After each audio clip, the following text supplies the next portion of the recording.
Buenas tardes, muchísimas gracias por acompañarnos a la presentación del libro China en el siglo XXI del autor, el doctor Sergio Rodríguez Gelfenstein, y publicado por Editorial Entre Tejas. Agradecemos muchísimo al Fondo de Cultura Económica el haber cobijado este evento. Agradecemos también mucho la presencia del doctor Roberto Hernández López, quien es licenciado en Relaciones Internacionales y maestro en Estudios Latinoamericanos con especialidad en Filosofía por la UNAM. Cuenta con la maestría y el doctorado cum laude en Filosofía y Psicoanálisis por la Universidad Complutense de Madrid, España, y diplomado en Ciencia Política y Sociología por la Facultad Latinoamericana de Ciencias Sociales de Buenos Aires, Argentina. Desde febrero de 1998 a la fecha, es profesor definitivo en la FES Acatlán. Queremos agradecer, por supuesto, al doctor Manuel Martínez Justo, director del campus FES Acatlán de la UNAM, que también iba a estar con nosotros, pero compromisos académicos no se lo permitieron. Muchas gracias por su apoyo y por haber aceptado esta invitación. Pues bien, el doctor Roberto Hernández es miembro del Consejo Técnico para el periodo 2019-2023 por la licenciatura de Relaciones Internacionales. Igualmente ha sido profesor en la Universidad Nuevo Mundo y en la División de Ciencia Política en la Universidad Iberoamericana. Ha impartido cursos en otras instituciones como la Escuela de Inteligencia del Centro de Investigación y Seguridad Nacional, que es también una de sus especialidades. Evidentemente también es articulista en periódicos a nivel nacional como El Universal, El Financiero, publicaciones de la misma UNAM en la Revista de Relaciones Internacionales, argumentos de la Universidad Autónoma Metropolitana, que es otra de las revistas universitarias de publicaciones que tienen que ver con el tema internacionalista, la Revista Latinoamericana de la UNAM, así como la AZ, Revista de Educación y Cultura. Es autor también de textos selectos de las Relaciones Internacionales 1 y 2, entre otras publicaciones. Fue investigador en el Instituto de Estudios Educativos y Sindicales de América. Durante 5 años se desempeñó como asesor en el Consejo General del Instituto Federal Electoral, actualmente INE. Fue director general de Grupo Consultor Interdisciplinario, una firma con 20 años de experiencia en asesoría y análisis político. Actualmente es jefe de la División del Sistema de Universidad Abierta y Educación a Distancia en la FES Acatlán. Muchísimas gracias, doctor Hernández, por estar con nosotros. Y voy a presentar también al doctor Sergio Rodríguez Gelfenstein. Él nos visita de Caracas, Venezuela. Qué bueno que fue posible ya tenerte aquí, Sergio, para estas presentaciones presenciales. Él es investigador docente, invitado de la Universidad de Shanghái, China. Shanghái, como he escuchado que lo menciona correctamente el autor, y doctor en estudios políticos por la Universidad de los Andes, Mérida, Venezuela. Es consultor y analista internacional venezolano. Queremos dar también la bienvenida a Entre Tejas TV, que es una televisión cultural en el estado de Chiapas, para quien también producimos. Pues, doctor Roberto Hernández, si es tan amable de tomar la palabra y hacernos sus comentarios sobre esta publicación.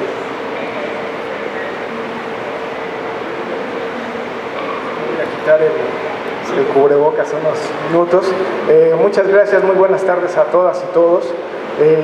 En primer término quisiera agradecer la invitación de Luis Armando Suárez, director general de Editorial Entre Tejas, desde luego a esta bellísima librería que hoy nos abre sus puertas, y por supuesto al invitado de honor, el autor del libro que hoy nos convoca, que hoy nos reúne, el doctor Sergio Rodríguez Gelfenstein.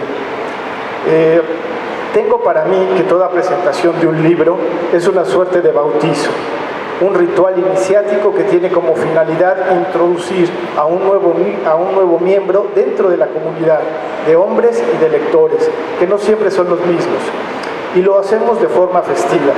porque siempre será motivo de celebración presentar un libro, ese dispositivo tan antiguo y que sin embargo sigue despertando nuestro asombro.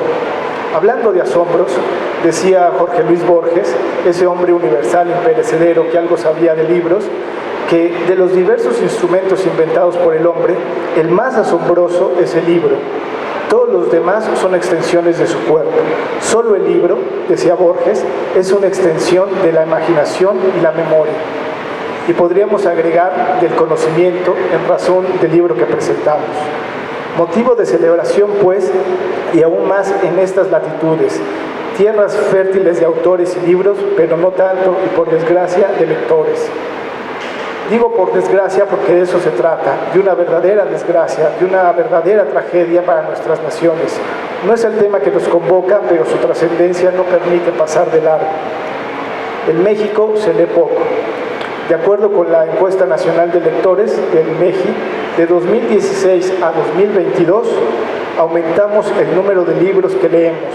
Pasamos de 3.8 libros leídos en 2016 a 3.9 libros en 2022.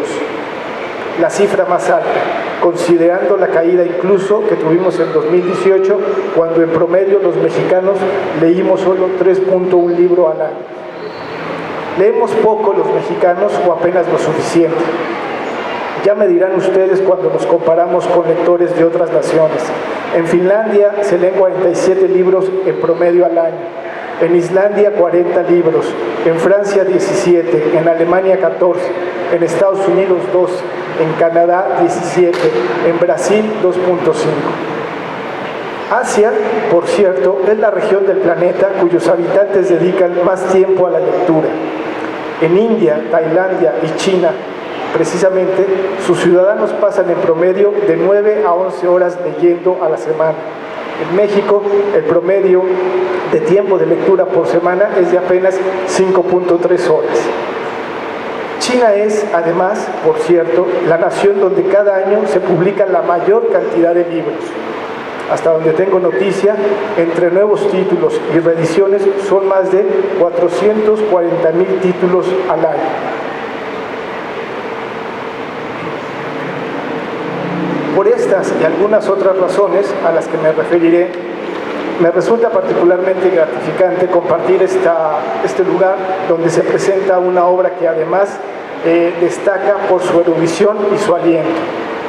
Me quiero referir al libro del doctor Sergio Rodríguez como una suerte de odisea. Por eso esta parte la titulé La Odisea del doctor Rodríguez Gelfenstein. Además de un notable ejercicio de análisis y rigor en la investigación, China en el siglo XXI, El despertar de un gigante, tiene algo de esos libros de aventuras, de esas obras de viajes por tierras ignotas. Tiene algo o mucho de esa curiosidad que está en la base del espíritu científico. Recordemos a este respecto lo que señala Gastón Bachelard.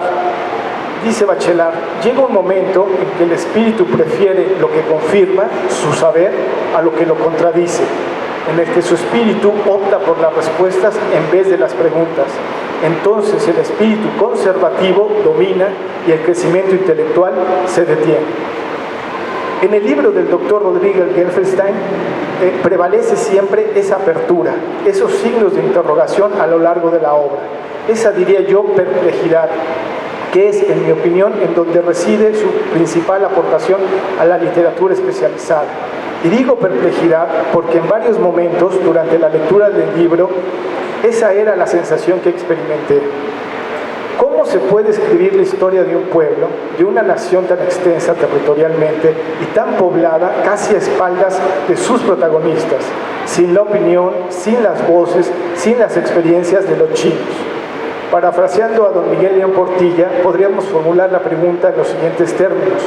¿Cómo se puede escribir la historia sin la visión de los vencidos? ¿Cómo sacar conclusiones con elementos tan parciales? Desde un inicio, el doctor Sergio Rodríguez lo aclara.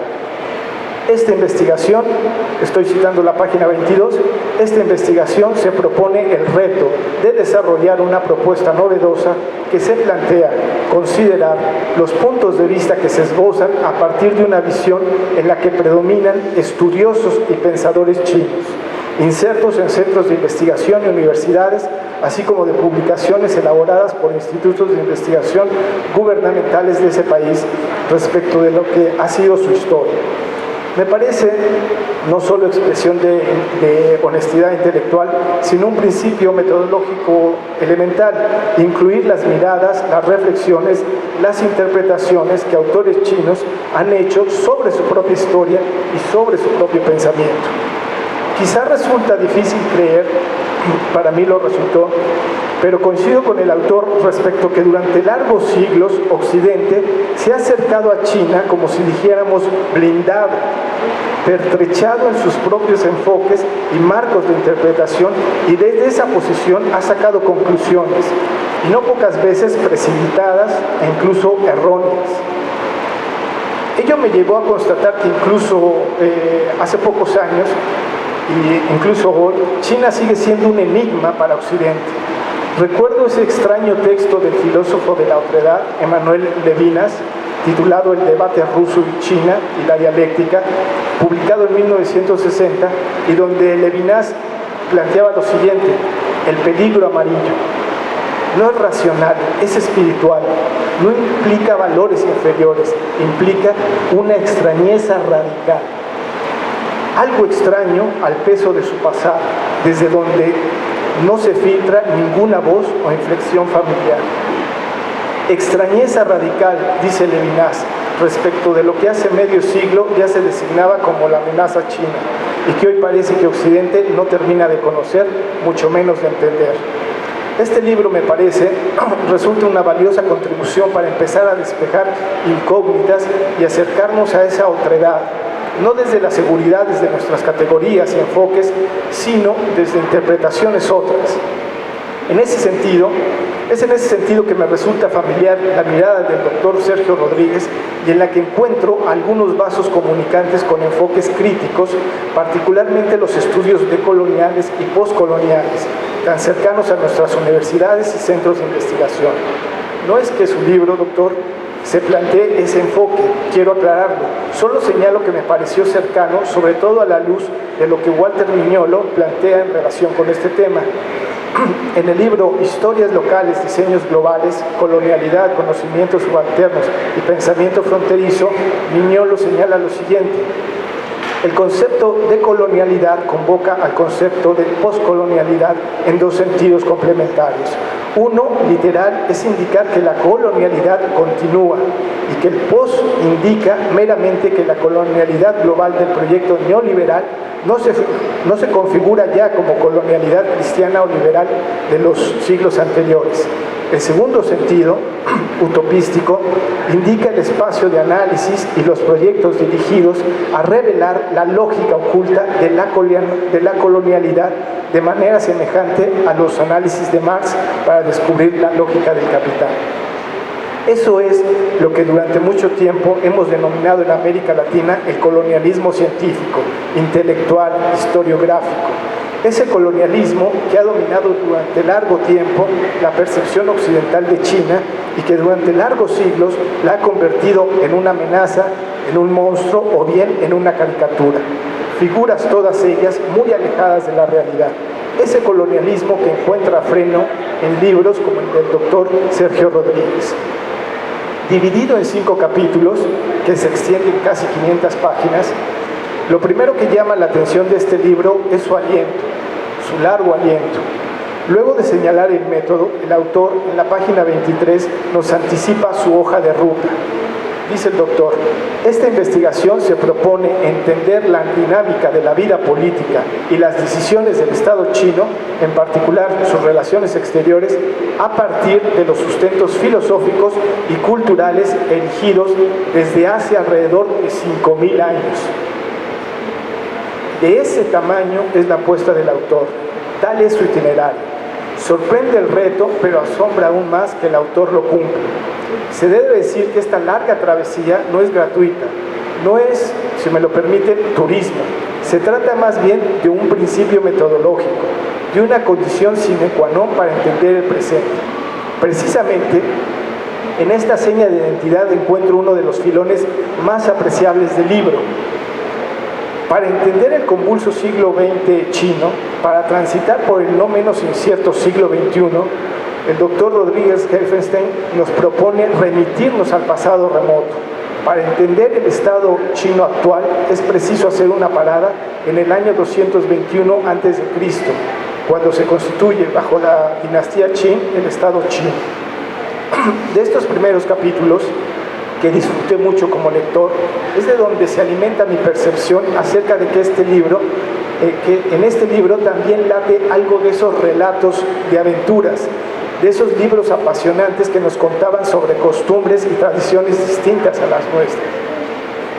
Porque además lo que se narra no solo es producto de una exhaustiva, rigurosa y singular investigación, que como hemos dicho, opta por darle voz a los protagonistas de esta historia y que se nutre de fuentes históricas y miradas chinas, sino que también es producto de 8 viajes a China que el autor realizó a lo largo de estos años en que estuvo involucrado en esta obra, es decir, en estos años en los que estuvo involucrado en su propia odisea. Ecos de esos viajes son perceptibles, yo los alcanzo a leer en estas páginas, sobre todo en esos primeros capítulos, señaladamente el capítulo 1 y 2, donde el autor se ocupa de los antecedentes históricos y de los fundamentos filosóficos del Estado y la sociedad china. Una parte que se extiende casi la mitad del libro y que es muy disfrutable. No hay tiempo y tampoco quisiera hacer spoilers, pero quien comparte este viaje con el doctor Rodríguez Helfenstein le anticipo momentos muy gratos y alguna que otra sorpresa de ese continente y contenido por descubrir que es China. En esos capítulos no se trata de una sucesión de fechas, lugares y nombres, lo que nos presenta el doctor. Más bien se trata de reconstruir ciertas etapas de la historia china que resultan trascendentes no solo para entender el lugar que China ocupa hoy en el mundo, sino para entender el propio mundo actual. Porque a lo largo de estas páginas, el doctor Sergio Rodríguez establece un diálogo entre China y Occidente. Y esta es otra de las grandes aportaciones del libro. Disfruté y me interesó particularmente algunos apartados de esta conversación entre culturas. Menciono, solo por citar un ejemplo, el apartado sobre el concepto de tiempo. Como se entiende en Occidente y la forma en cómo se concibe en Oriente, particularmente en China. A diferencia de la tradición greco-germánica, donde el tiempo casi siempre es una experiencia del sujeto, del ser, que es aprendido, capturado por el tiempo, en la tradición china, por el contrario, el tiempo es un devenir y casi siempre es plural, un transcurrir que nos une de forma peculiar con el pasado. Nos dice el autor en la página 117. En China hay una profunda conexión entre los antecesores, es decir, el tiempo que pasó y los que nos sucederán, o expresado de otra manera, el tiempo que vendrá. En esa medida, la dimensión de tiempo para los chinos es mucho más extendida, sobre todo cuando se relaciona con la finitud de los seres humanos. En Occidente la vida comienza y termina con uno mismo. En China, la vida comienza con los antepasados y no tiene un fin conocido porque se proyecta a través de la descendencia. Este párrafo me trajo a la mente una frase de Mao Zedong, que seguramente usted conoce, doctor, que siempre me pareció enigmática, desafiante, en una conversación que data de 1955 entre el presidente Mao y el primer embajador de Finlandia acreditado en China. El presidente Mao aborda el tema candente de la amenaza nuclear. Recuerden que eran tiempos de Guerra Fría, es decir, de arsenales calientes. Entonces, el presidente Mao le dice al embajador finlandés, el chantaje atómico de los Estados Unidos no intimida al pueblo chino. Nuestro país tiene 600 millones de habitantes y 9.600.000 kilómetros cuadrados nuestra superficie. Ese montoncillo de bombas atómicas que poseen los Estados Unidos no es suficiente para acabar con los chinos. Aunque en el caso de que los Estados Unidos, contando con bombas atómicas y un poderío mucho mayor que el actual, las arrojaran sobre China, hasta horadar el globo terrestre y volarlo, eso aunque podría ser un gran acontecimiento de gran magnitud para el sistema solar, no significaría mucho para el universo en su conjunto. No solo en el tiempo, sino en el espacio, digo yo, esa mirada china trascendente, que deja ver caracteres muy singulares y que a lo largo de las páginas de este libro, el autor mantiene en diálogo con la tradición occidental, sin pretensión, me parece, de elegir alguna por encima de otra, sino de entender ambas y sobre todo tratar de entender esa forma en que Occidente se ha relacionado con Asia y en particular con China. Una relación donde abundan los sobreentendidos y los malos entendidos. Estos malos entendidos me hicieron recordar alguna interpretación de Paul Kennedy, citado también en esta obra, sobre la resistencia de China a devenir potencia mundial. En una obra más bien general, afirma Paul Kennedy, que, cito, de todas las civilizaciones de los tiempos premodernos, ninguna parecía más avanzada ni se sentía superior a la de China. Su considerable población de 100 a 300 millones, por contraste con los 50-55 millones de Europa en el siglo XVI, su notable cultura, sus llanuras increíblemente fértiles y irrigadas, unidas por un espléndido sistema de canales desde el siglo XI y su administración unificada y jerárquica, conducida por una burocracia confucianiana bien educada, habían dado a la sociedad china una coherencia y sofisticación que eran la envidia de los visitantes extranjeros. A pesar de tan notable desarrollo, incontrastable si se mira en el terreno científico-tecnológico, China, dice Paul Kennedy, dio la espalda al mundo.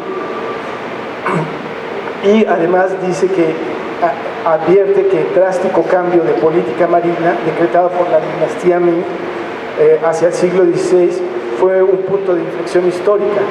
La expedición china de 1433 fue la última de su especie y 3 años más tarde un edicto imperial prohibió la construcción de naves para la navegación oceánica. Más tarde aún, una orden específica prohibió la existencia de barcos con más de 2 mástiles. A partir de entonces, el personal fue empleado en barcos más pequeños en el Gran Canal. Los grandes buques de guerra de Chen Hou quedaron amarrados y se pudrieron. Pese a todas las oportunidades que existían al otro lado del mar, China había decidido dar la espalda al mundo. Eso dice Paul Kennedy. Me parece que Kennedy pasa por alto una serie de circunstancias históricas al interior de China que podrían aportar elementos para entender lo que él llama una decisión, que quizá no lo fue, sino más bien resultado de una peculiar coyuntura de la cual este libro se hace eco y asocia a la crisis china provocada por su entrada a la modernidad, lo cual supuso, como todos podemos imaginar, una sacudida monumental para el Estado chino y para la sociedad, de tal forma que era un poco más complejo que decidir si nos volvíamos o no usamos el mundo, ¿no? Según alguna historiografía occidental, si las razones de tamaña decisión aún hoy siguen alimentando debates y polémicas, lo que resulta indiscutible son sus consecuencias. China perdió ese impulso y se fue sumiendo en un cierto letargo centenario que resultó aún más visible por contraste con el desarrollo de sus vecinos, desde luego con matices y altibajos, pero letargo al fin en virtud del cual alguna vez Napoleón Bonaparte sentenció: cuando China despierte, el mundo temblará. Precisamente, Eric Hobsbawm, uno de los mayores en esa estirpe de los historiadores marxistas ingleses y referencia obligada en la historiografía del capitalismo, en su aguda disección del siglo XX señala lo siguiente: en los años 60, un país socialista estaba especialmente preocupado por su atraso económico relativo, aunque solo fuese porque su vecino, Japón, era el país capitalista que tenía un éxito más espectacular. Desde luego, Hobsbawm se refiere a China, quien para mediados del siglo anterior pasaba por una condición crítica en términos económicos. Dice Hobsbawm: la realidad de la pobreza china es difícil de imaginar para un lector occidental.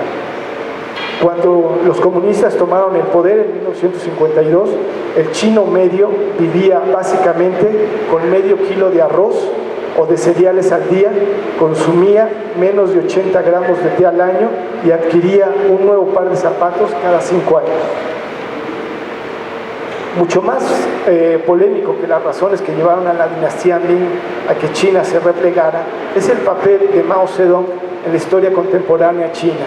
Lo cierto es, como señala el propio Hobsbawm, que al final de la era de Mao, el consumo medio de alimentos en calorías de un chino estaba un poco por encima de la media de todos los países, por encima de 14 países americanos, de 38 africanos y justo en la media de los asiáticos, es decir, muy por encima de los países del sur y sureste de Asia, salvo Malasia y Singapur. La esperanza de vida al concluir el periodo de Mao al nacer subió de 35 años en 1949 a 68 en 1982, a causa sobre todo de un espectacular y casi continuo descenso del índice de mortalidad. La educación, incluso en los niveles elementales, padeció tanto por el hambre, que rebajó la asistencia en 25 millones, como por la revolución cultural, que la redujo en 15 millones. No obstante, no se puede negar que al morir Mao, el número de niños que acudían a la escuela primaria era 6 veces mayor que en el momento en que llegó al poder. O sea, un 96% de niños escolarizados, comparado con menos del 50% incluso en 1952. Como se sabe, el maoísmo sin Mao no tuvo futuro.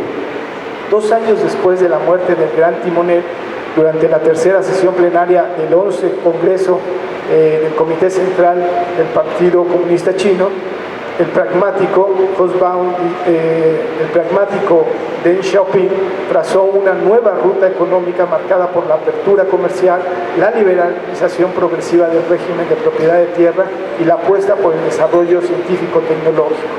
Dio así inicio un periodo de reformas que con la tercera sesión plenaria del 18 Congreso del Partido Comunista Chino parecería haber alcanzado su culmen, no solo por continuar con la apertura económica, sino iniciar un cierto proceso de liberalización política.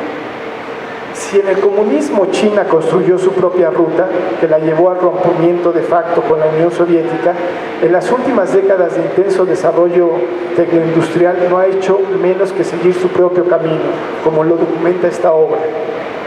Quiero hacer una última parada precisamente en estos hechos y los que le siguieron, porque el capítulo 5 me resultó particularmente atractivo, no solo porque en ese capítulo se atan los cabos que el autor fue tejiendo cuidadosamente, detenidamente, sino porque el análisis de la política exterior china, que es precisamente materia de ese 5º capítulo, gana enormemente en consistencia y rigor.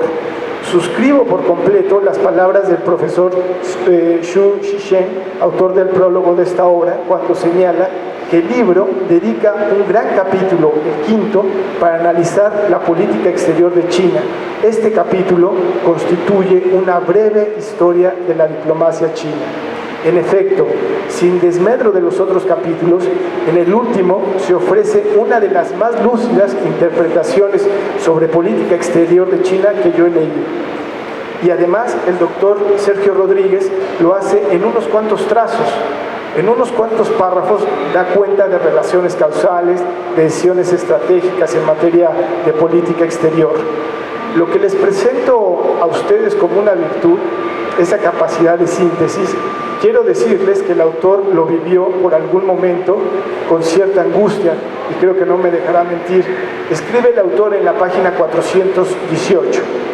Cuando, absorto en la indagación de los acontecimientos, escribía el primer capítulo de este texto, me sentí abrumado al darme cuenta que intentaba condensar 5.000 años de historia y que a veces relataba lo ocurrido en 5, 6 o 7 siglos en tan solo un párrafo de 3 o 4 líneas. Esta constatación da una dimensión del tamaño de lo que somos ante la majestad de la historia universal. Finalmente, esa media de 80 años que vivimos solo nos permite transitar por el mundo el tiempo que dura un suspiro si lo medimos con relación al acontecer de la humanidad del planeta. Fin de la cita. Precisamente esta puntualidad es la que, supongo, lleva a decir al profesor Zhishen que este libro es una pequeña enciclopedia de China. Y vaya que lo es, una obra que reúne erudición, amenidad y concisión. Es evidente, a juzgar por este capítulo quinto, del interés y del gusto del doctor Sergio Rodríguez por la política exterior, las relaciones internacionales, la diplomacia o más en concreto por la paradiplomacia. También quizá deja ver su experiencia profesional más allá de las aulas, como consultor y en el servicio público, que le ha permitido, me parece, problematizar los temas y renunciar a las respuestas simples e ingenuas. Desde esta perspectiva, me parece que la pregunta cae por sí sola. ¿Es China la alternativa para el desarrollo mundial en nuestros días? Quizás, como el autor lo sugiere, debemos tomarnos en serio a China, este experimento grandioso, para pensar críticamente nuestro propio lugar en el mundo. En este punto encuentro una de las principales derivas del libro: discutir sobre la viabilidad de la ruta que ha seguido China. Algunos pensadores de la izquierda, que algunos llaman radical, como el filósofo esloveno Slavoj Žižek, sostiene que, cito, China es la superpotencia emergente del siglo XXI y por tanto parece encarnar una nueva clase de capitalismo. Indiferencia hacia las consecuencias ecológicas, represión de los derechos laborales, todo ello subordinado al implacable impulso del desarrollo y a la conversión de la nueva superpotencia. Esa es solo una posición, hay otras que reproducen ciertos atavismos coloniales. En todo caso, se trata de un debate abierto y me parece que el libro del doctor Sergio Rodríguez ofrece un excelente punto de partida para intervenir en esta discusión, que no es meramente teórica, sino, intuyo, habrá de incidir en el rumbo político que tome el mundo durante el siglo XXI. Me acerco al final de mi intervención, que no ha tenido otro propósito que compartir algunos asombros de este viaje por la obra o por la peculiar odisea del doctor Sergio Rodríguez. Precisamente eso me lleva a anticiparles que, al igual que en el celebérrimo poema Ítaca de Constantin Cavafis, quienes acompañen al doctor Sergio Rodríguez en este viaje no volverán igual que cuando zarparon. Si la recuerdan, las primeras líneas del poema de Cavafis dicen: cuando emprendas tu viaje a Ítaca, pide que el camino sea largo, lleno de aventuras, lleno de experiencias. Algo similar encontré en este libro. En ese sentido, se confirma la frase de Montaigne de que los libros son el mejor viático que he encontrado para este viaje humano. Y para ello solo basta apenas con abrir el libro. Al final, como solía decir Joseph Conrad, el autor solo escribe la mitad del libro. De la otra mitad se encargan los lectores. Finalmente, no me queda sino agradecer al autor y a su editor, Luis Armando Suárez, la invitación para presentar esta grata obra. Por cierto, veo en la página de Entretejas que dice que es una editorial chiapaneca que construye edificios culturales con imágenes y palabras. Pues bien, creo que con esta obra ya podrían decir que también construyen puentes entre culturas y cosmovisiones. Muchas felicidades y muchas gracias.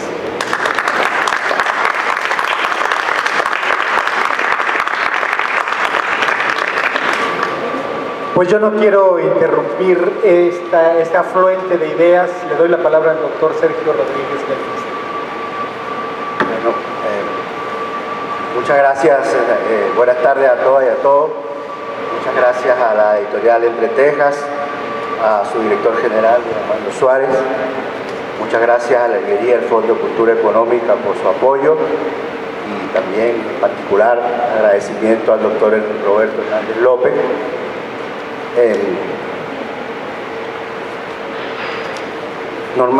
Normalmente en este momento es cuando uno dice, en vista de lo que dijeron los que me antecedieron, uno no tiene nada que decir. Yo generalmente no lo digo, pero esta vez debo hacerlo.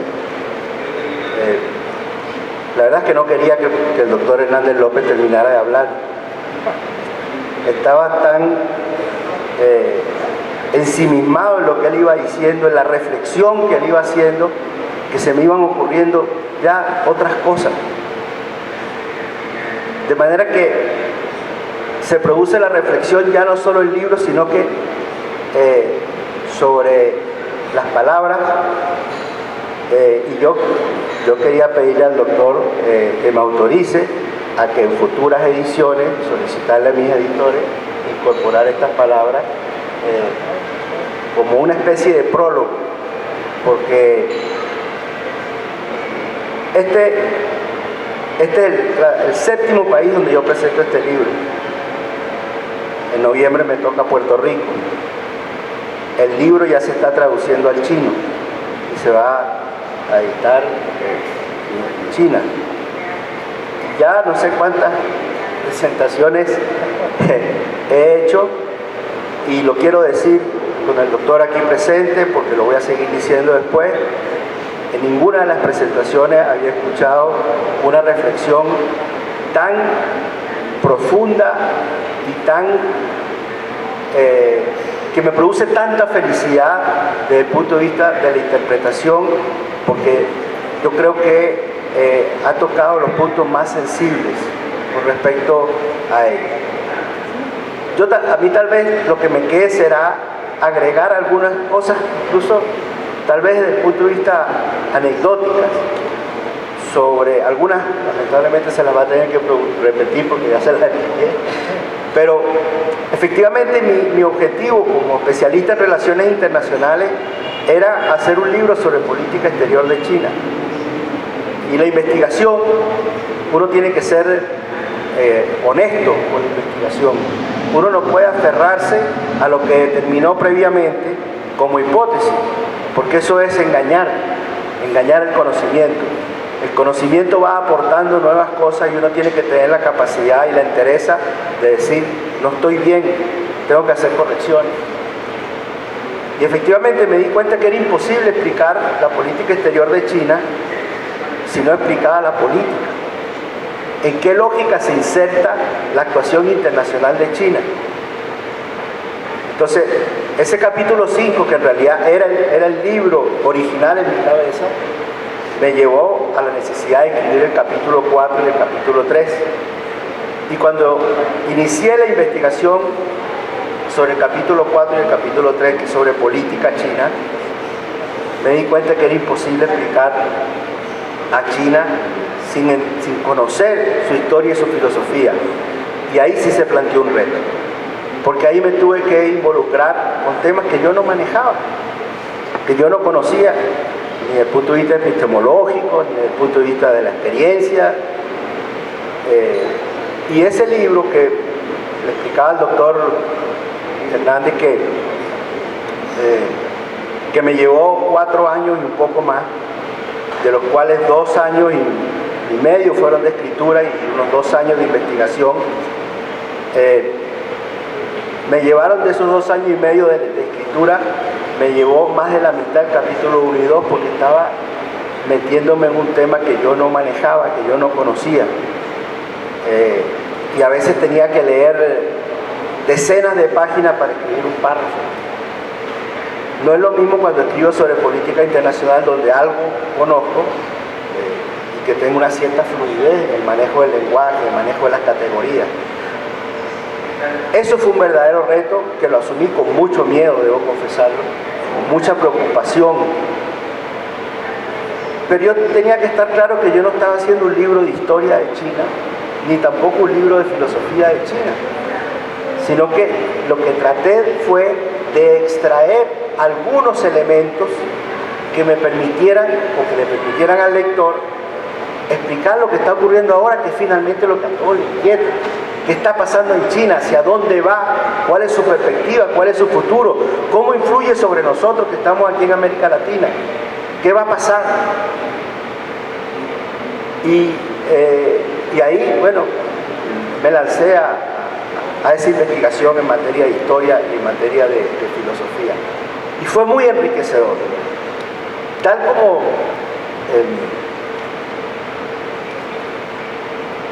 como el doctor Hernández captó, la esencia del libro, o la esencia de lo fundamental que yo quiero entregar con el libro, está en un pequeño subcapítulo que es sobre el tiempo, que son 3 páginas.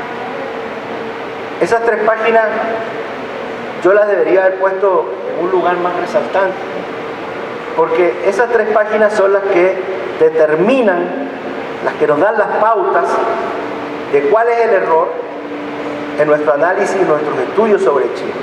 Y es el tema del tiempo. No voy a repetir lo que el doctor dijo, solo contarles una anécdota a partir de lo que él dijo que está en el libro. Estando en un museo en China, mi inglés no es perfecto, mi inglés tiene fallas. Entonces estoy con el guía y con una traductora que me traducía del chino al castellano. Pero en algunas partes el guía hablaba en inglés y yo le entendía, tenía problema en entenderle. Y en una figura que estábamos observando, él me está haciendo una explicación y me dice, y entonces me dice, bueno, estos hechos recientes muestran tal y tal y tal cosa. Yo sigo caminando y me sigue explicando, pero me dije, bueno, debe ser que mi inglés no es correcto, entonces me voy a retroceder y le voy a decir que me expliquen en chino para que me traduzca el chino al español.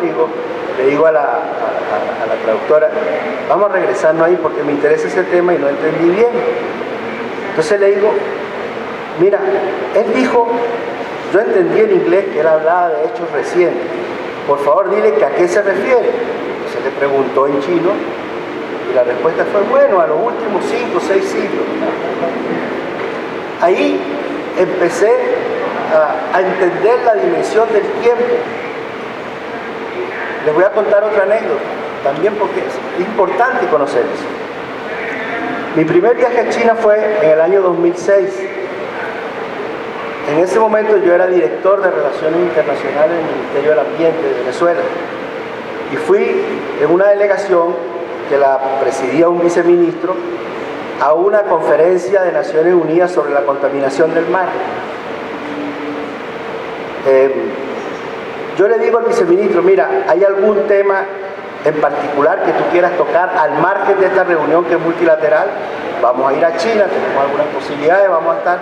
Y me dice, mira, el presidente está muy interesado en el tema de la forestación y todos los días nos está persiguiendo por el tema de la forestación. Entonces, sería interesante, ya que vamos a China, tener un intercambio con los chinos respecto a cuáles son las experiencias de ellos. Entonces solicito la reunión y no las conceden. El embajador me dice, cuando lleguen a China se van a acercar a ustedes y los van a citar para ser recibidos. Bueno, así fue. Primera sorpresa. Nos dicen que nos va a recibir un consejero de Estado. En China hay 2 niveles. El nivel del gobierno, están los ministros, y que lo dirige el primer ministro, y es el gobierno. Y está el nivel del Estado, donde están los consejeros de Estado, que están subordinados al presidente. Bueno, en China hay un consejero de Estado para el tema forestal, para que tomemos en cuenta la importancia que tiene. Nos recibe un señor de unos 70 años, muy amable. Bueno, nos da la bienvenida, nos dice que es muy agradable poder intercambiar, que a ellos les interesa mucho conocer las experiencias de otros países, etc. Y les dice que, bueno, que sobre qué temas hablamos. Interviene nuestro viceministro. Les quiero decir, como siempre digo, no consideren las cifras que les voy a dar, porque soy muy malo para recordar cifras. Solamente consideren la dimensión de las cifras, que es más o menos la que nos dijeron. El viceministro nuestro le dice, bueno, nosotros queremos conocer la experiencia suya porque nuestro gobierno tiene un ambicioso plan de forestación en el que queremos sembrar unas 20.000 hectáreas en los próximos 10 años. Y el hombre nos escucha muy atentamente y nos dice, bueno, me alegra mucho que estén, cuando le toca intervenir a él, me alegra mucho que estén entusiasmados con este tema, que estén involucrados en este tema, y más me alegra que podamos intercambiar experiencias y que podamos cooperar en eso. Nosotros también tenemos un plan de forestación muy ambicioso. Queremos sembrar 1 millón de hectáreas en los próximos 100 años. Entonces, le dije al viceministro, mejor cállate porque vamos a hacer el ridículo. Pero esa es la dimensión, ese es un señor que se iba a retirar en los próximos 2, 3, 4, 5 años, pero ya le estaba pensando y había diseñado el plan para los próximos 100 años. O sea, la dimensión de dónde se están colocando para la transformación estratégica del país es otro que nosotros los occidentales no somos capaces de ver. Pero lo más importante fue lo que nos dijo a continuación. Nos dijo, a nosotros se nos acusa con razón de haber destruido los bosques. Se nos acusa con razón. ¿Y qué íbamos a hacer? Cuando llegamos en el 49 al poder, nuestro pueblo se estaba muriendo de hambre y de frío. ¿Y qué le dijimos? Busquen leña, busquen madera. Y a continuación la reflexión. Ahora le tenemos que devolver a la naturaleza lo que le quitamos. Entonces hacen un plan a 100 años plazo. Esa es la dimensión del tiempo y eso es lo que cambia todo. Eso es lo que explica que pudieron hacer una muralla que se demoraron 2300 años en hacer y que a nadie se le ocurrió decir yo no la sigo porque la empezó el gobierno anterior. Le dieron continuidad todos. Pasaron de una dinastía a otra y a otra y a otra y a otra y todos continuaron la obra. Y se habla mucho de la Gran Muralla, pero no se habla, porque no se conoce mucho, de la verdadera gran obra de ingeniería del pasado chino, que es el Gran Canal. Hicieron hace casi 1000 años un canal que permite sacar hacia el mar, un canal que tiene, creo que son 1600 kilómetros. Hicieron un río de 1600 kilómetros para sacar las riquezas del interior del país hacia el mar. Y eso está funcionando. No es como cuando vamos a Roma, al acueducto, que es una obra para mirar como turista. No. Esa es una obra de ingeniería que se hizo para usar y sigue siendo usada. Entonces, la dimensión del tiempo es importante en general, pero sobre todo es importante para responder la pregunta que todos nos hacemos: ¿hacia dónde va China? Y la segunda pregunta que muchos se hacen: ¿China va hacia el capitalismo o hacia el socialismo? Entonces, cuando uno entiende la dimensión del tiempo desde la perspectiva china, entiende que la dimensión de la transformación de la sociedad no es un objetivo de corto plazo, es un objetivo de muy largo plazo, que uno podría resumirlo en la modernidad con las dos frases célebres de Deng Xiaoping. Primera frase célebre, cuando le dijeron que China estaba volviendo al capitalismo porque estaba trayendo inversiones y porque estaba atrayendo capital e inversiones extranjeras, y la respuesta fue: no importa de qué color sea el gato, no importa que el gato sea negro o blanco, lo que importa es que case ratones. Y la segunda frase, cuando le dijeron, muchos años después, que cómo era posible que en China estuvieran surgiendo millonarios, y dijo: es un mal necesario. Todas estas transformaciones que están habiendo en China hay que mirarlo desde la perspectiva de los procesos de largo plazo que están imbuidos de la filosofía. Por eso es que era importante conocer la filosofía del pueblo chino. Una filosofía que no está ajena al acontecer cotidiano, que es otra cosa importante saber. ¿Por qué es importante saberla? Porque Estados Unidos ha transformado el enemigo número uno a China, pero sobre todo a China, al Partido Comunista de China, y lo acusa de la implantación del comunismo como el gran terror que va a terminar con el mundo. Hay que decir que la gran genialidad del presidente Mao, oponiéndose a la Unión Soviética y estableciendo un enfrentamiento brutal con la Unión Soviética, fue haber adoptado el pensamiento marxista pero adaptado a las condiciones chinas.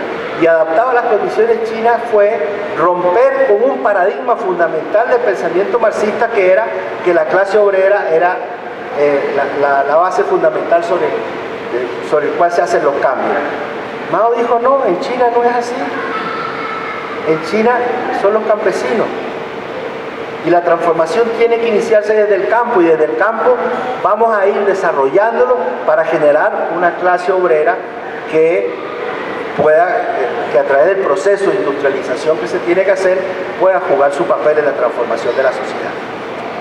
Entonces, solo se podía romper con un paradigma de tal fuerza como era ese, sobre todo en ese momento, cuando tienes detrás una filosofía milenaria que te sostiene y que, contrario a lo que también uno supone, no es solamente Confucio. Confucio es solo una de las escuelas de la filosofía china. Hay muchas otras. Está la de los estrategas, conocemos nosotros mucho a Sun Tzu. Está la de los legalistas, está el taoísmo, que tiene mucha fuerza. El taoísmo es el pilar fundamental de la política exterior china, que se sustenta precisamente en la búsqueda del equilibrio, no en la búsqueda de la confrontación. Y eso tiene que ver con un principio filosófico fundamental. Eso no tiene nada que ver con el marxismo-leninismo, ni mucho menos. Entonces, cuando un país se sostiene sobre la fuerza de una filosofía milenaria, estamos hablando de un país con solidez, porque además la civilización china es la civilización más antigua en el planeta, que se ha mantenido continuamente, sin interrupciones. Y ahí caemos entonces en otro elemento, que es el elemento de entender a China no solo como otro país, sino que como otra civilización. El conocimiento de China, el estudio sobre China, a mí me ha llevado a cuestionarme el criterio de lo universal. ¿Existe realmente lo universal? Y pongo el ejemplo, Homero ya lo he escuchado muchas veces, y Armando. Pongo el ejemplo más simple. Los indios, la India, considera que somos salvajes porque comemos vaca. Los musulmanes nos consideran salvajes porque comemos cerdo. Y nosotros consideramos salvajes a los chinos porque comen perros. ¿Quién tiene la razón? Todos tenemos la razón. Ese es el mundo que tenemos que entender, ese es el mundo donde vivimos. Es el mundo multicivilizacional. La civilización humana no existe, existen las civilizaciones humanas. Un colega chino, cuando empecé a ir a investigar para escribir este libro, un colega chino me dijo: la filosofía de ustedes se inició en el siglo IV y V antes de Cristo, a partir de Aristóteles, de Platón y de Sócrates. Ahí está, ese es el fundamento de su filosofía, y esa filosofía es la que dio origen a su ciencia política. Ese es el sustento, esa es la base. Pero es que nosotros en esa misma época teníamos a Confucio, a Lao Tse, a Mencio. ¿Por qué tenemos que copiar la de ustedes si tenemos la nuestra? Y a continuación me dijo: a ustedes les ha funcionado el multipartidismo. Qué bueno que les ha funcionado. Pero nosotros tuvimos 3.000 años de guerra para lograr unificar el Estado. Y no vamos ahora a crear las bases para que se rompa. Entonces las palabras claves en China son estabilidad y unidad. Y por la estabilidad y la unidad son capaces de cualquier cosa.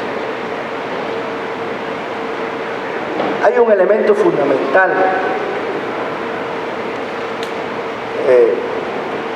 que tiene que ver también con la terminología muy usada recientemente, del tema de, y sobre todo para los latinoamericanos, cuando mucha gente dice vamos a salir de Estados Unidos para caer en China. Quiero decirles que la Constitución china expresamente, lo dice un artículo o lo dice el preámbulo, la Constitución china prohíbe el hegemonismo.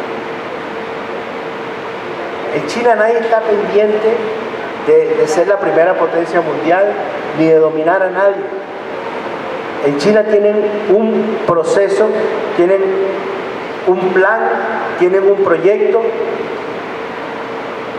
que tiene que ver con el mejoramiento de las condiciones de vida de su pueblo. Ahora lograron el primer objetivo, que era eliminar la pobreza, el año pasado.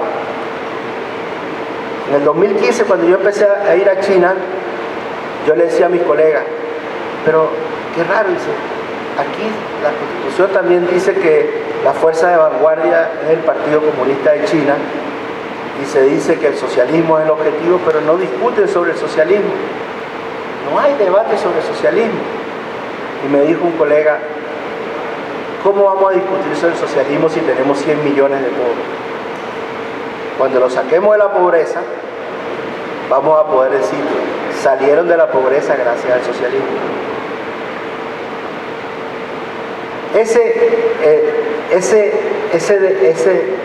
Esa meta lograda y la próxima meta, que el segundo centenario, el primer centenario fue el año pasado, 2021, cuando conmemoraron el centenario de la fundación del Partido Comunista Chino, y el segundo centenario, que es el año 2049, cuando se conmemore el 100 años de fundada la República Popular China, y en la cual, utilizando la terminología nuestra, China será un país de clase media. Van a haber podido cumplir el objetivo que se trazaron, un objetivo en un plan que se planteó en primera instancia en 1949 y en segunda instancia en 1978, y que a partir del año 2012, en lo que ellos llaman el sueño chino, van a poder cumplir y van a lograr condiciones de vida aceptables, medianamente aceptables para toda la población. Ese es el plan. El plan no es de dominar el mundo. El gasto militar de China en este momento es la sexta parte del de Estados Unidos. China esta semana acaba de votar su tercer portaavión. El primer portaavión de China fue un portaavión que le compraron a Ucrania cuando desapareció la Unión Soviética, un portaavión muy viejo que ellos acondicionaron y que lo botaron al mar. Las fotos de satélite de este portaavión nuevo que se va a botar en estos días descubrieron una cosa muy extraña. Descubrieron que el portaavión no se iba a desplazar con tecnología nuclear, sino que iba a ser un portaavión de tecnología convencional. ¿Qué significa eso? Que este portaavión per se, por construcción, por estructura, no se plantea realizar grandes navegaciones. Es una cosa extraña en términos de la técnica militar, de la técnica naval, que es que un portaavión no es un arma ofensiva, sino que es un arma defensiva, y tiene una lógica. Tiene una lógica. La lógica es que hay que alejar a los portaaviones de Estados Unidos, hay que alejar la posibilidad de que los aviones de Estados Unidos tengan acceso al territorio chino. Y toda la transformación militar, que es gigantesca, el plan de Deng Xiaoping es eliminar en los próximos 10 años 1 millón de soldados del ejército. En una inversión que se está destinando precisamente a alejar a Estados Unidos de las cercanías de su territorio y a hacer un desarrollo de una eventual guerra futura, sobre todo en términos de desarrollo tecnológico. ¿Por qué esto? Porque la gran debilidad de China en su proceso de desarrollo, su gran debilidad es la debilidad energética. Y por muchos acuerdos que han hecho con Rusia para abastecerse de gas, están construyendo, tienen ya un ducto, un gasoducto, están construyendo otro y están en los planes para iniciar un tercero. También hicieron un gasoducto, el más largo del planeta, que tiene 7.000 kilómetros desde Asia Central, que les sirve para abastecer las zonas más atrasadas de China, que son las zonas occidentales. Pero a pesar de eso necesitan del abastecimiento energético por vía marítima. Y por eso el conflicto que hay en el Mar del Sur de China, porque es ahí donde pueden debilitar estratégicamente a China, y por eso es la confrontación. Y por eso he dicho en otros trabajos que la confrontación del futuro en términos estratégicos se va a dar ahí, en el Mar del Sur de China. Todos estos elementos, si ustedes empiezan a enhebrar todos estos elementos que he ido entregando y que están mucho más desarrollados en el libro, que el doctor Hernández lo ha desarrollado de forma magistral, le van dando a uno las pistas para entender que estamos hablando de otra cosa, que estamos hablando de otro país, que estamos hablando de otra cultura, de una cultura milenaria. Cuando nosotros ni pensábamos en existir, cuando Estados Unidos no pensaba existir, China ya existía hace 4.000 años. China se constituyó como un Estado nacional 2.000 años antes que Estados Unidos. Entonces uno tiene que entender la dimensión, el peso de la historia y de la filosofía para entender lo que está ocurriendo ahora. El interés de la transformación y el principio fundamental. Hoy teníamos una conversación con unos amigos y yo le decía que hay principios fundamentales que son los que tenemos que conocer para entender el fenómeno. Por ejemplo, ¿qué es el Parlamento para nosotros los occidentales? El Parlamento es donde los partidos, su nombre lo indica, son partes de la sociedad, donde los partidos, por tanto, esas partes de la sociedad van a dirimir sus controversias. Ese es el lugar donde se dirimen las controversias entre esas partes de la sociedad.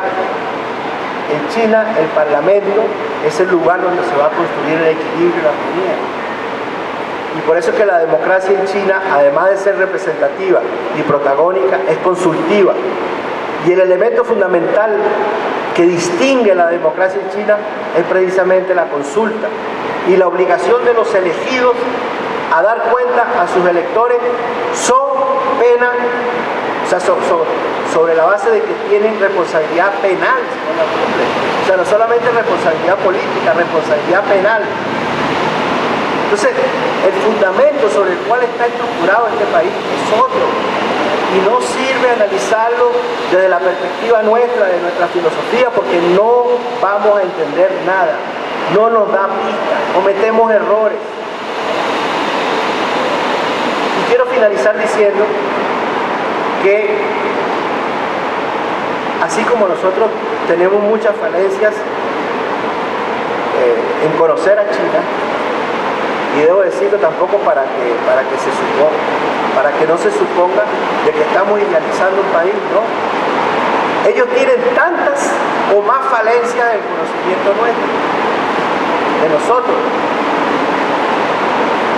Nosotros somos el continente más desconocido para China, y tiene su razón. Cuando ya China tenía largas relaciones con los países africanos, que en ese momento ni siquiera eran países, eran movimientos de liberación nacional, cuando se encontraron en la conferencia de Bandung en el año 55, cuando tenían relaciones con su entorno, cuando por razones obvias tenían relaciones con Europa, no tenían relaciones con nosotros. El primer país con el cual establecieron vínculos fue Cuba, después de la Revolución Cubana en el año 59, y tuvieron que pasar 11 años, hasta el año 70, cuando tuvieron las relaciones con el primer país del continente, que fue con el Chile de Salvador Allende. O sea, en el año 71, hace apenas 50 años, como quien dice ayer, China tenía relación con 2 países latinoamericanos. Paréntesis, estamos hablando de una historia de 5.000 años. Y les estoy diciendo que en esa historia de 5.000 años, hace apenas 50 que nos empezamos a conocer. En el año 71, China entra a la ONU. Cuando China entra a la ONU, de alguna manera, como es habitual en nuestro continente, le dio el visto bueno a todos los países latinoamericanos para que establecieran relaciones con China. México celebra este año, creo, el 50 aniversario de las relaciones con China. Venezuela lo celebra en el 2024. Van a ver ustedes que las relaciones de nuestros países de América Latina con China son de esta década. O sea, el cincuentenario se van a celebrar en esta década. Pero les decíamos antes, y lo explicaba el doctor, que en el año 78 se inició la política de reforma y apertura. O sea, en los 70 empezamos a establecer relaciones y a final de esa década se inicia la política de reforma y apertura. Y la política de reforma y apertura literalmente transformó la política exterior de China en política comercial y en las embajadas en oficinas comerciales. China no se relacionaba con las sociedades de nuestros países, se relacionaba con los empresarios, con los políticos de más alto nivel y a veces con algunos parlamentarios. ¿Ya? No tenía relación con los partidos políticos, con la cultura, con las universidades, con las organizaciones de la sociedad civil. No tenía, no nos conocían. Y aunque a ustedes les parezca increíble, eso empezó a cambiar apenas hace 10 años. Entonces nos estamos conociendo ahora. El otro día me decía alguien en una entrevista, después de una charla que di, ¿cuál es la tarea fundamental para establecer buenas relaciones de América Latina con China? Yo le dije, conocernos. No nos conocemos. Entonces los chinos a veces creen que República Dominicana es lo mismo que México, México igual que Argentina, Argentina que Ecuador y Ecuador que Haití. Aunque les parezca increíble, es así. Cuando yo estuve aquí en México aprendí una palabra, no sé si es fea, pero la voy a decir, que es la palabra sopear. Yo entiendo que sopear es tratar de sacar información. Eso lo aprendí aquí en México. Bueno, cuando yo empecé a ir a China y me empezaban a hacer unas preguntas tan inocentes, yo decía, me están sopeando. Porque no pueden ser tan inocentes. No pueden ser. Ya llevo 7 años dando clases allá y interactuando con alumnos, con profesores, con académicos, con políticos, con empresarios. Ya he llegado a la conclusión que no me estaban sopeando. Es que no saben. No saben. Cuando el presidente López Obrador iba a llegar, había sido electo, pero no había tomado todavía posesión, en una conversación que tuve en China con colegas y con otras personas, yo les dije, el presidente López Obrador no va a ir a las cumbres. ¿Cómo? Si el presidente tiene que asistir, el jefe de la política, sí, pero no va a ir a las cumbres, no se sube un avión. ¿Pero por qué? No sé, pregúntenle a él, porque no se sube un avión. Se vanagloria de haber sacado su primer pasaporte a los 50 años, de haber viajado 2 veces al exterior en ese momento, una de ellas incluso por tierra a San Diego o a Los Ángeles. Entonces, si ustedes quieren conversar con alguien en la cumbre, van a tener que conversar con el canciller Ebrard. Bueno, ¿a qué les digo? ¿No? ¿De dónde sacas eso? Eso no es posible. O sea, a ese nivel, cuando eso empezó a pasar, entonces me transformé en genio, en una cosa que es tan elemental, pero esas cosas tan elementales no las saben, no las saben. O cuando les dije, cuando están organizando la cumbre de la APEC en Perú, y le dije, tengan mucho cuidado si el presidente que está convocando la APEC no sea el presidente que los reciba cuando empiece. Pero ¿cómo es posible si es el presidente, fue elegido? No sé. Sí, pero les expliqué lo que estaba pasando en Perú. Efectivamente, el presidente Kuczynski fue derrocado, fue sacado por la justicia. Entonces, esas cosas que son de leer el periódico, no hay que ser tan profundo investigador para saber eso, no las sabe, no nos conoce. Ustedes han visto esas películas estadounidenses donde aparece un camión cargado de gallinas yendo de Buenos Aires a Córdoba, porque creen que toda América Latina es igual. Eso es imposible que haya un autobús, un camión que vaya de Buenos Aires a Córdoba cargado de gallinas, no te lo permiten. Pero ellos creen que es así, y los chinos también tienen una mirada estereotipada sobre América Latina. Entonces, yo concluyo la parte de la política exterior hablando de nuestra relación con China. Nosotros logramos que China nos reconociera como una contraparte, y le dijeron los chinos, ¿cuál es la contraparte? Le dijimos, la CELAC. Perfecto. Se establecieron los foros China-CELAC. Se hizo el primero en Beijing en el año 15. Se hizo el segundo en Santiago de Chile en el 18 y el tercero se acaba de hacer en diciembre, dirigido por México, que era el presidente de la CELAC, pero se hizo por videoconferencia, todavía no se podía. Entonces, dicen que China viene aquí a robarnos nuestros recursos y a leer el acuerdo de la reunión ministerial. O sea, incluso América Latina, China le propuso algo que no se lo ha propuesto a nadie, que es la ruta de la seda digital. Como no tenemos contacto continuo desde el punto de vista territorial, nos propusieron la ruta de la seda digital, nos propusieron intercambio en materia espacial, nos propusieron intercambio en materia tecnológica. A ver, ¿quién pone más en eso? ¿Ellos o nosotros? ¿Qué nos están quitando con hacer eso? Nada. Y luego, ellos pueden decir, quiero tu petróleo, y tú le dices, no te lo doy. Ah, bueno, muchas gracias, chao. No hay una imposición.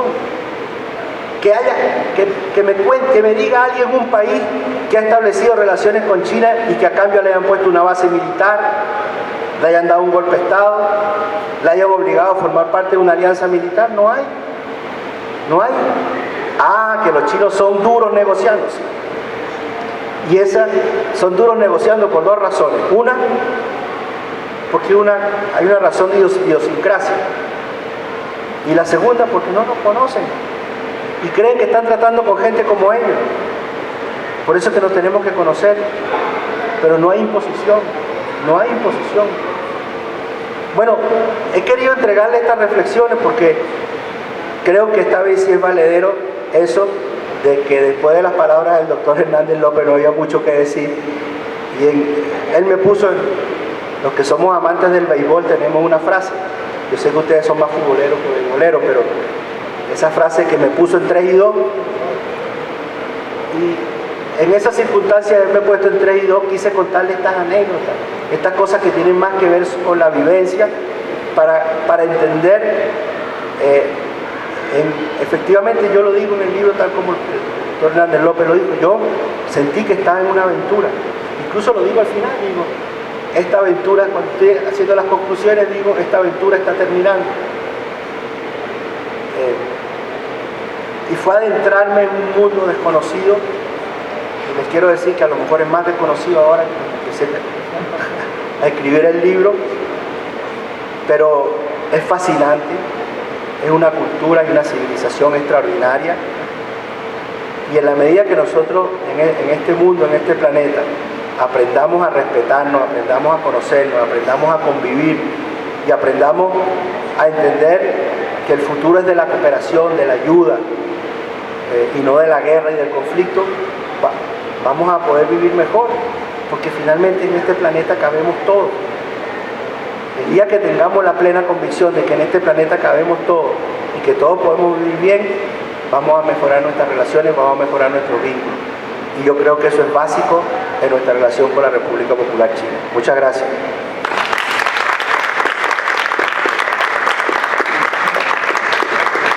Pues qué cosas tan interesantes hemos escuchado. Obséquienme 4 minutitos como editor. Un buen día llegó a mis manos un manuscrito y quiero agradecerle al doctor Homero Guillén que me lo hizo llegar, amigo también del doctor Sergio Gutiérrez. Sergio Rodríguez. Tengo otro autor que es Sergio Gutiérrez. Recibo en Comitán, Chiapas, el manuscrito. Tengo el antecedente de que en mi infancia había leído Marco Polo y China, que tuve convivencia con una gran comunidad china en Comalapa, en Motocintla, en Tapachula y un poco en Comitán, y que de pronto durante mi juventud escuchábamos, es un producto chino, es barato, no te va a durar. empiezo a leer el manuscrito, lo leo 2, 3 veces, obviamente haciendo la revisión ortotipográfica y todo eso, y me doy cuenta que es una nación, una idiosincrasia fabulosa. Y la portada del libro que había utilizado Sergio en lugares de Sudamérica tenía que ver con la figura, obviamente, de Mao. Y entonces yo le propuse, le dije, mira, la visión que yo tengo de China ahora es ese gran mundo desarrollado que tienen 10 ciudades como Chicago, como Los Ángeles, como Nueva York, y no las conocemos.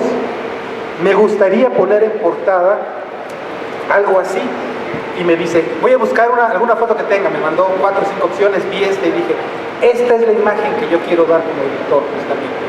Esa China pujante, rica, poderosa, que despertó como un gigante en el siglo XXI. Eso es lo que yo quiero. Bueno, llegamos al acuerdo, lo hicimos. Y mi sorpresa fue de paso en paso. Todo lo que escucharon aquí, por supuesto, me lo enriquecieron además, por supuesto, mi percepción de China. Y empezar a entender todo esto, como en un principio me lo dijo el mismo autor, ver a China desde la perspectiva de adentro, no desde la mirada occidental.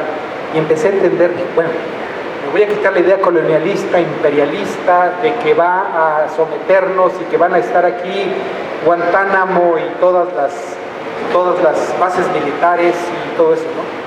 Pero de pronto me llegó la reflexión y me puse a revisar en la web qué tenemos de bibliografía sobre China en México. Y fue muy complicado. Quiero decirles que en estas grandes tiendas como Amazon, como ellas, aparecían 4 o 5 con portadas muy adoctrinadoras en el sentido de la China popular, comunista y todo. Y dije, qué raro. ¿Qué está pasando con México? Intuyo que nuestro gran socio comercial del norte algo tiene que ver con esto, que no nos permita, o como decimos con los autores o con los periodistas, principalmente los articulistas, nos estamos autocensurando, ¿no? Y bueno, mi conversación continuó con el autor, que te quiero agradecer también muchísimo la oportunidad que me has dado de ir entendiendo y escudriñando la gran cultura china. Y me di cuenta que 3, 4 países del cono sur ya tenían un intercambio comercial muy importante en las últimas 2 décadas con China, y nosotros no. Yo recordaba que allá por los 80s, en la época de la Madrid, hubo la gran oportunidad de hacer el negocio de México con la cuenca del Pacífico y con los tigres asiáticos. Y de inmediato llegó la propuesta del Tratado de Libre Comercio y nos cerramos la posibilidad de desarrollarnos junto con ellos, ¿no? Comercialmente. Entonces, la propuesta como editor fue, pues quiero compartir y que conozca la gente y que los lectores sepan qué es China a través de esta pequeña y breve enciclopedia de 500 páginas, como decía el doctor Roberto Hernández. Les debo confesar que las otras 3.500 las dejé guardadas para lo siguiente. Ya no hace falta, aquí está sintetizado. Pero esa es la realidad y ese es mi cometido. En realidad, que conozcamos los mexicanos qué es China y que tenemos opciones de desarrollo económico y político y de criterio, por supuesto. ¿Para qué queremos partidos y un parlamento donde llegan a discutir y a dividirse la riqueza del país en vez de construir? Pero bueno, a mí me tiene la verdad muy contento este proyecto.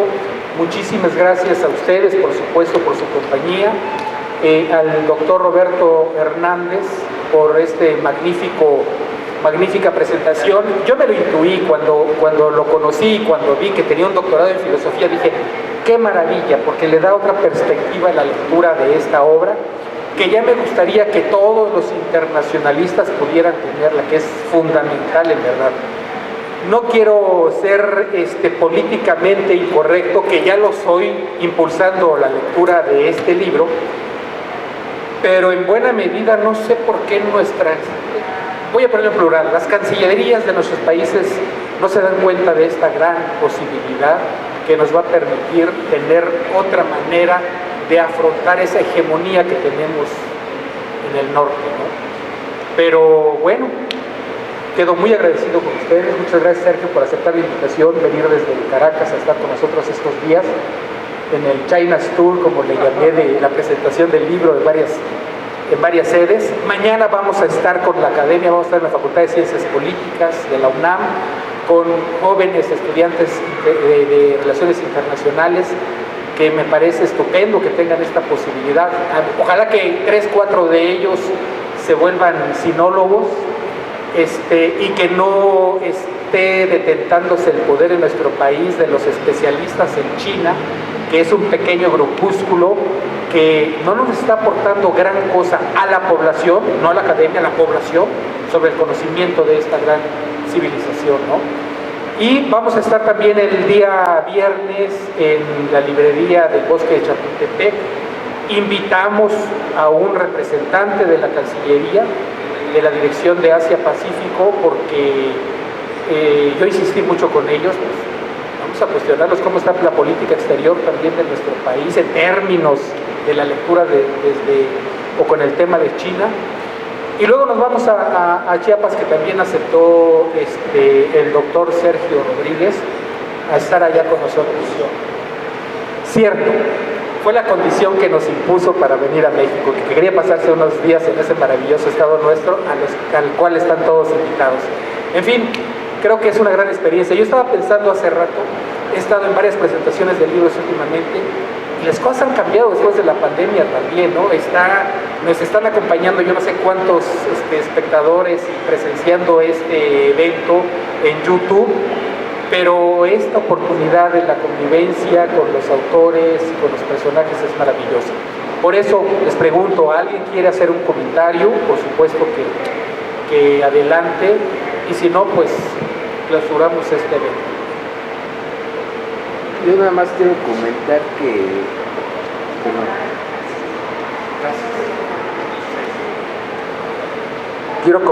que pienso que además de la aportación que nos hace el doctor respecto al tema específico de China, en este caso, yo creo que hay una aportación más allá de la temática, en el sentido de posicionarse él de una forma intelectualmente abierta, que es lo que yo tuve una experiencia y trabajé muchos años con coreanos, sobre todo aquí en México, en la Ciudad de México, y exactamente lo que dice el doctor es lo que experimenté. Muchas cosas que a los mexicanos nos resultaban incomprensibles, de los coreanos, y pensamos que eran groserías incluso de parte de ellos. Yo me fui dando cuenta que no eran groserías, simplemente que era incomprensión y desconocimiento, sobre todo de ciertas costumbres, ideas, toda su formación cultural, que es a través de todos sus periodos históricos, milenarios también. Y lo que comenta el doctor es fundamental, o sea, si no tenemos la apertura hacia la otredad, no vamos a entender nada. Ese yo creo que es la base de todo. O sea, si no hay esa apertura, y yo creo que este libro, aparte de la aportación específicamente sobre el tema de China, es mostrar cómo esa apertura, esa disposición, esa disposición a primero escuchar, entender, sin librándonos, aunque yo sé que esto es muy difícil, librándonos mucho de nuestra rigidez occidental, que es algo que yo he llegado a experimentar precisamente tratando con personas de Oriente en general, que tenemos una cierta rigidez intelectual, muy casados con nuestras ideas, y yo veo que en Oriente, y bueno, en el caso de China, hay una mayor flexibilidad. Esa flexibilidad que tuvo el doctor, yo creo que es lo que le permite precisamente entender más muchos aspectos de la cultura, y yo creo que esa es otra aportación del libro, o sea, más allá de la temática específica, porque la actitud que él tiene respecto a China, se podría tener también respecto a muchas otras culturas y civilizaciones. O sea, porque también respecto a la India y otros, podemos, África, así como él dice que ven a Latinoamérica igual de México, Argentina, pues en México así ve la mayoría de la gente África, por ejemplo. O sea, América Latina es una sola cosa y para los mayores mexicanos África es una sola cosa, desde Sudáfrica hasta el Cairo, es lo mismo. Entonces, esa aportación me hace muy interesante y muy valiosa de él. Muchas gracias. Yo también aprendí algo hoy. Me dio la posibilidad, me abrió las puertas el doctor Sergio Rodríguez para que nuestra editorial empiece a publicar cosas de nuestra idiosincrasia latinoamericana para vender los libros en 50 ciudades de China. Y no tendríamos que soslayar esos 1.000 millones de lectores que podemos tener, ¿no? Creo que este aprendizaje fue bueno, pero creo que el siguiente paso yo le hice una petición, doctor, así muy humildemente y muy respetuosamente, una petición quizá muy atrevida, que sería muy interesante que usted nos regalara otro libro en un futuro, no sé, de los años que sean necesarios para ello, precisamente lo que usted estaba comentando. Sería bien interesante, así como nosotros vemos a China con un montón de prejuicios y limitaciones, falencias, sería bien interesante saber, ahorita usted comentó mucho, pero casi yo creo que sí da para un libro cómo ve China a Latinoamérica en particular, porque Estados Unidos tiene una visión bastante más clara, pero ver un espejo en el espejo.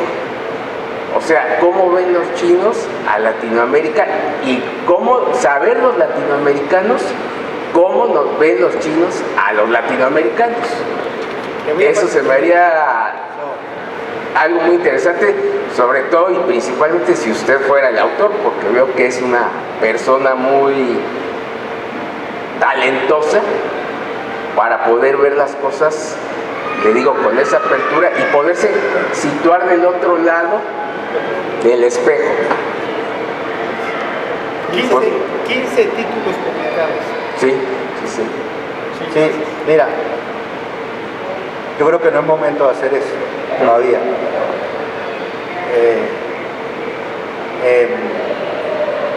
A Zhou Enlai, el primer ministro chino, en los años 60 o 70, un periodista francés lo entrevistó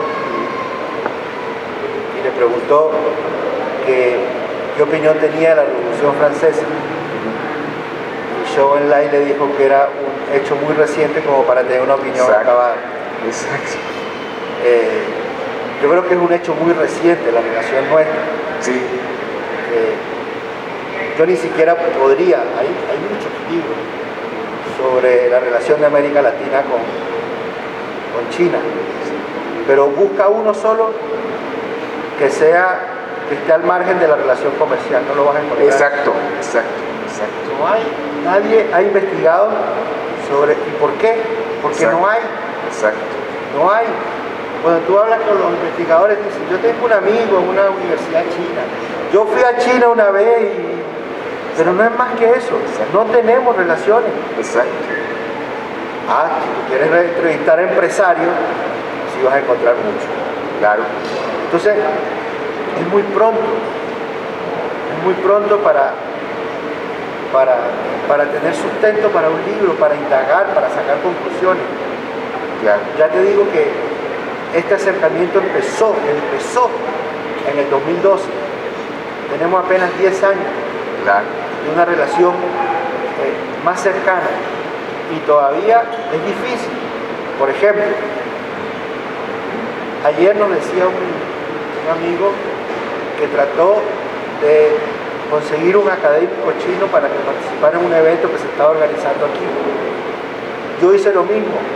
En Argentina me pidieron, yo formo parte del Consejo de Dirección del Instituto Pedagógico Latinoamericano y del Caribe que tiene su sede en Argentina. quisimos hacer un evento sobre China y hablé con un colega de la universidad, hablé con un colega de la universidad donde yo doy clases, de Shanghai, para que participara, no para que viajara, para que participara por Zoom. Y tanto en el caso de este amigo, me lo contó ayer, como en el caso nuestro en Argentina, fue imposible. Porque todavía está presente una burocracia y entonces ellos tienen que pedir permiso para participar en un Zoom. Esa es la verdad. Entonces, yo no podría, les conté algunas anécdotas, puedo seguir contando anécdotas que reflejen ese desconocimiento. Pero yo creo que un libro que diga esas anécdotas no ayudaría mucho. Claro. Porque sería un libro sobre la distancia, sobre la diferencia, sobre el desencuentro. Y uno tiene que escribir sobre cosas positivas, o sea, por lo menos a mí no me gusta escribir sobre lo malo, trato de escribir sobre lo bueno, porque es que eso me aporta espiritualmente. Tendría que escribir sobre cosas desagradables. Yo creo que así como los chinos tienen paciencia, nosotros tenemos que tenerla. Claro. Hay un proceso de acercamiento, hay un proceso de conocimiento, tenemos que estimularlo. Yo, por cierto, el día 14, el martes que viene, hay una reunión del Foro de Sao Paulo, que es una gran asociación de partidos políticos de América Latina, con el partido chino. Y me pidieron que hiciera una intervención en ese foro, donde participan, no sé, 60 o 70 partidos políticos de América Latina, por los chinos, porque los chinos están interesados. Y son las cosas que están pasando. Ellos convocan a una reunión con partidos políticos para intercambiar, para conocer sus opiniones. Y una de las cosas que se avanzó fue en invitar académicos. Me invitaron, y yo voy a hablar de esto. Ahí sí voy a hablar de esto. Ahí sí voy a hablar de la necesidad que tienen ellos de conocernos. La nuestra es patente, claro, y lo vamos a decir. Pero lo que no se ha dicho, lo que no se dice, es la necesidad que tienen ellos de conocernos, claro, de abrir sus embajadas, de poner agregados culturales que realmente lo sean, que salgan de las oficinas, que vayan a las universidades, que participen en los eventos culturales. Eso no lo hacen, todavía no lo hacen. Todavía no. Entonces, pienso que mi ponencia va a ir, la tengo más o menos diseñada, va a ir encaminada a eso. Entonces, hay que ir trabajando eso, pero todavía no es tiempo de evaluar eso porque no hay mucho que evaluar. Sí, comprendo. Pues bueno, muchísimas gracias por su presencia y dejamos abierto el paréntesis para lo que venga. Gracias.